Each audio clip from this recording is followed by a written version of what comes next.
ရှိတဲ့နှလုံးသားနဲ့တယောက်တည်းငင်ခံပြင်ပ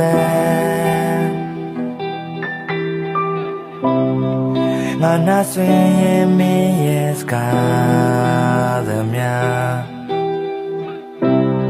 အိမ်လုံးတိတ်စိတ်ချောက်ကနေတယ်နေလမ်းပြညာရှိမတည်နေနိုင်ဒီကဘာမှာတယောက်တည်းရှိနေသလိုဒီမနေနိုင်တဲ့ဘဝတစ်ခုမှမျက်စိမိတ်ရှိစမတိုးခြင်း yeah အလားနဲ့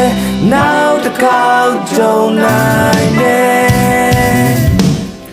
ဒီစိတ်နဲ့ကြာရှောင်းရင်တတိရတယ်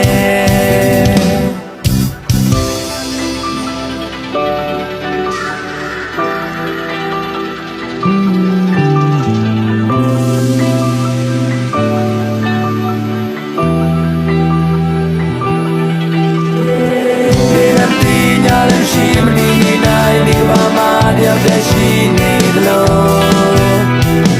သူတို့နေနိုင်တဲ့ဘဝတစ်ခုမှမျက်စိမိတ်ရှိစမတိုးခြင်းတဲ့အလားနဲ့နောက်တစ်ခါကြုံနိုင်တယ်ဒီစိတ်နဲ့ကြာရှောင်းရင်တတိယ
talk နေတယ်